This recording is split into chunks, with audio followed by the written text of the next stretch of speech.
Hello guys नमस्कार मोर नाम विकास शइकिया और आपनालोকক आमार चैनल बीएस माइंडसेटলৈ स्वागतम জনাইছো। आपनालोকলৈ লৈ আহিছো मोर अन्यटा ভিডিও আপুনি বেলেগতকৈ বেলেগ। গতিকে আহক ভিডিওটো আৰম্ভ কৰো। ভিডিওটো আৰম্ভ কৰাৰ আগতে আগৰবাৰৰ দৰে এটা সৰু কাহিনী ক'বলৈ ওলাইছো। কাহিনীটো এজন ব্যক্তিৰ বিষয়ে আছে, বৰ বিশেষ মই নাজানো, কিন্তু যিমানখিনি জানো মই ক'বলৈ চেষ্টা কৰিছো। এজন মানুহৰ জন্ম হৈছিল 11 ফেব্ৰুৱাৰী 1847 চনত আৰু তেওঁৰ মৃত্যু হৈছিল 18 অক্টোবৰ 1931 চনত। তেওঁৰ জীৱনকালত বিভিন্ন ধৰণৰ কাম কৰিছিল, যিবোৰ কাম সেই সময়ত সম্ভৱ আছিল, কিন্তু তেওঁ হয়তো ভাবিছিল বা তেওঁ হয়তো বুজিছিল যে তেওঁৰ দ্বাৰা এনেকুৱা এটা কাম হ'বলগীয়া আছে যিটো কামেৰে অহা হাজাৰ হাজাৰ বছৰলৈকে তেওঁক মানুহে মনত ৰাখিব লাগিব আৰু তেওঁৰ সেই কামৰ পৰাই সকলোৰে ভাল হ'ব। গতিকে তেওঁ নিজৰ বিশ্বাসৰ বলত তেওঁ বাল্ব আৱিষ্কাৰ কৰিবলৈ চেষ্টা কৰিছিল আৰু তেওঁৰ প্ৰচেষ্টাক দেখি বহুতে তেওঁক পাগল বুলি জোকাইছিল, হাঁহিছিল, বেয়া ব্যৱহাৰ কৰিছিল।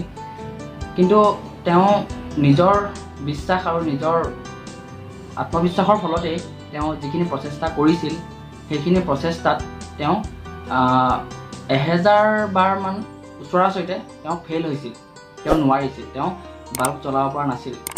1000 বাৰমান তেনেকুৱা ওচৰা-ওচৰিতে তেওঁ ফেইল হৈছিল, কিন্তু অৱশেষত তেওঁ যিটো বিশ্বাস আৰু তেওঁ কষ্টৰ ফলত তেওঁ 1000 বাৰ নে 1001 নম্বৰ বাৰত বাল্ব জ্বলাই দেখাবলৈ সক্ষম হৈছিল। আৰু আজি সেই পাগল ব্যক্তিজনৰ ফলতে আমাৰ প্ৰত্যেকৰ ঘৰতে লাইট জ্বলিছে, আমি পোহৰ দেখিবলৈ পাইছোঁ, আৰু সেই ব্যক্তিজন হ'ল থমাছ আলভা এডিসন। গতিকে মই এই কাহিনীটোৰ যোগেৰে মই এটাকেই বুজাব বিচাৰিছোঁ যে আপুনিও এজন বেলেগতকৈ বেলেগ ব্যক্তি, কাৰণ কোনো মানুহ কাৰোৰ লগত একেই নহয়। আজি মই সন্দীপ মহেশ্বৰীক খুব ভাল পাওঁ। সন্দীপ মহেশ্বৰীৰ প্ৰত্যেকটো কথাই মোৰ নিজৰ যেন লাগে, গতিকে তেওঁক মই বহুত বিশ্বাস কৰোঁ আৰু তেওঁৰ প্ৰত্যেকটো কথাৰে মই মোৰ ৰাস্তাবোৰ বিচাৰি লৈছোঁ। গতিকে মই তেওঁৰ ভিডিঅ' চাই বা তেওঁৰ কথাবোৰ শুনি মই আজি কিবা এটা কৰিব পাৰিম বা কিবা এটা কৰিবলৈ চেষ্টা কৰিব পাৰিম, কিন্তু মই হাজাৰ চেষ্টা কৰিলেও তেওঁৰ দৰে হ'ব নোৱাৰোঁ, কাৰণ তেওঁ এজন বেলেগ ব্যক্তি আৰু ময়ো এজন বেলেগ ব্যক্তি। মোক মোৰ লগৰ এজনে এদিন এটা কথা কৈছিল যে তই যাৰ পৰাই ইনস্পায়াৰ হ বা যাৰ পৰাই তই কিবা এটা শিকিছ, গতিকে সেইজন মানুহৰ যোনটো ভাল গুণৰ কাৰণে তই শিকিছ, সদায় সেই ভাল গুণটোকে লৈ থাকিব লাগে। তাতকৈ বেছি যদি মানুহজনৰ বিষয়ে কিবা জানিবলৈ চেষ্টা কৰা হয় তেন্তে সেই মানুহজনক হয়তো বেয়া লগাও হ'ব পাৰে। তো সি জাষ্ট কথাটোহে কৈছিল, কিন্তু তাৰ কথাষাৰে মোৰ মনত লাগিছিল। মই কথাষাৰ ভালকৈ ভাবিলোঁ যে হয়, আজি মই কোনোবা এজন মানুহক যদি খুব ভাল পাওঁ বা সেই মানুহজনৰ যদি কিবা এটা গুণ মই বহুত ভাল পাওঁ আৰু সেই গুণৰ ফলতে যদি মই তেওঁক খুব বেছি ভাল পাওঁ, তেন্তে মই সেই ভাল লগা গুণটোকে লৈ মই সেই মানুহজনৰ লগত থাকিব লাগে। তাতকৈ বেছি যদি সেই মানুহজনৰ বিষয়ে মই জানিবলৈ চেষ্টা কৰোঁ বা বুজিবলৈ চেষ্টা কৰোঁ, তেন্তে হয়তো মানুহজনৰ বিষয়ে মোক বেয়া লগাও হ'ব পাৰে, কাৰণ প্ৰত্যেকৰে জীৱনত ভাল বেয়া দুয়োটাই থাকে। গতিকে সেই ভাল লগা গুণটো লৈ মানুহৰ লগত থাকিব লাগে আৰু যাৰ পৰা আপুনি কিবা এটা শিকিছে বা যাৰ গুণবোৰ ভাল লাগিছে, সেই গুণবোৰৰ পৰা আপুনি কিবা এটা শিকক, সেই গুণবোৰ লৈ আপুনি কিবা এটা নিজে কৰিবলৈ চেষ্টা কৰক, কিন্তু কেতিয়াও সেই মানুহজনৰ দৰে হ'বলৈ চেষ্টা নকৰিব। আৰু মই আপোনালোকক চবকে বেলেগতকৈ বেলেগ বুলি কোৱা কথাষাৰৰ অৰ্থ এটাই যে আজি যদি মই আপোনাৰ নিচিনা একেই দেখা, একেই চেহেৰাৰ মানুহ হাজাৰজন থিয়কাই দিব পাৰিম, হাজাৰজন আপোনাৰ সন্মুখলৈ লৈ আনিব পাৰিম, কিন্তু এটা সাধাৰণ আপোনাৰ মোবাইলৰ সাধাৰণ ফিংগাৰপ্ৰিণ্টৰ লকটো কোনেও খুলিব নোৱাৰে, আপোনাৰ বাহিৰে সেই লকটো কোনেও খুলিব নোৱাৰে। তেন্তে হ'লনে আপুনি এজন বেলেগতকৈ বেলেগ ব্যক্তি? আৰু আপুনি যাৰ পৰাই কিবা এটা শিকিছে, যাৰ পৰাই কিবা এটা দেখিছে, আপুনি সেই বস্তু দেখি যে আপুনি ভাবিছে বা সেই গুণটো দেখি যদি ভাবিছে যে আপুনিও কিবা এটা কৰিব পাৰে, তেনেহ'লে সেই মানুহজনৰ পৰা আপুনি অকল সেই গুণটোৰ যিটো সূত্ৰ, সেই সূত্ৰটোহে ল'ব। অংকটো আপুনি আপোনাৰ নিজৰ হিচাপত কৰক, নিজৰ মতে কৰক। আৰু প্ৰত্যেকজন মানুহ এটা নিজৰ নিজৰ কিছুমান গুণ লৈ আহিছে। আজি আমি কোনোবা এজন মানুহক দেখি পেলাই সেইজনৰ নিচিনা কৰিবলৈ গৈ সেইজনৰ নিচিনাই হ'বলৈ চেষ্টা কৰিছোঁ, কিন্তু তেনেকুৱা কিছুমান কামে আমাক নিজক হেৰুৱাই পেলায়।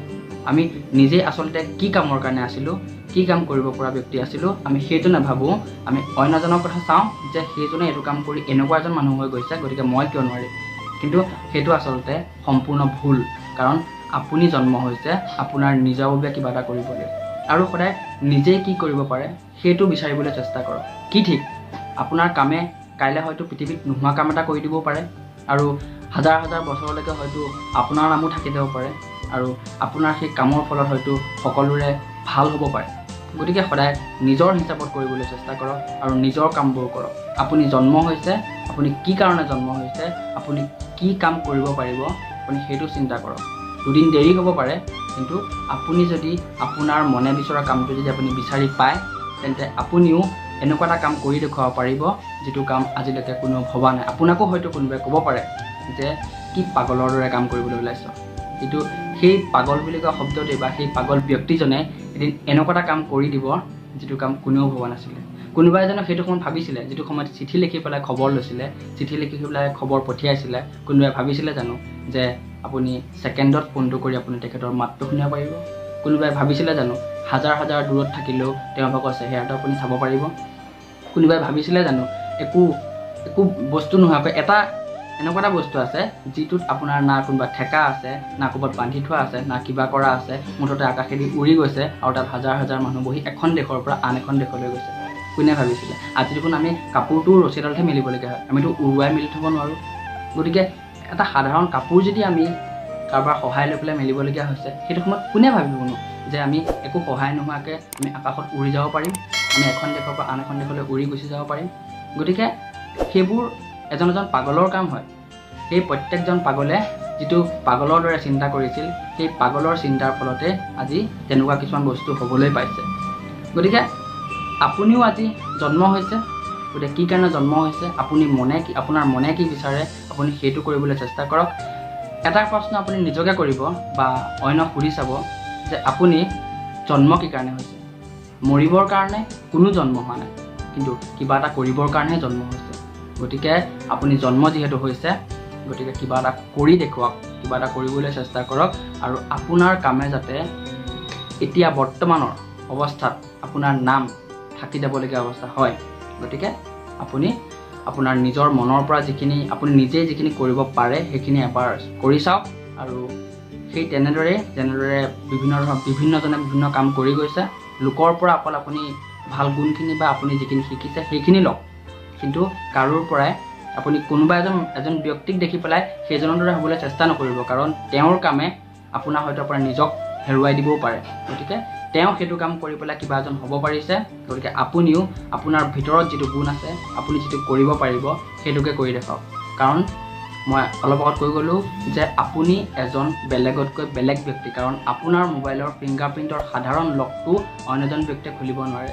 গতিকে আপুনিও এজন বেলেগ ব্যক্তি, আৰু মোৰ বৰ বিশেষ নকওঁ, মই অসমৰ ল'ৰা হিচাপে দেশত জয় আই অসম।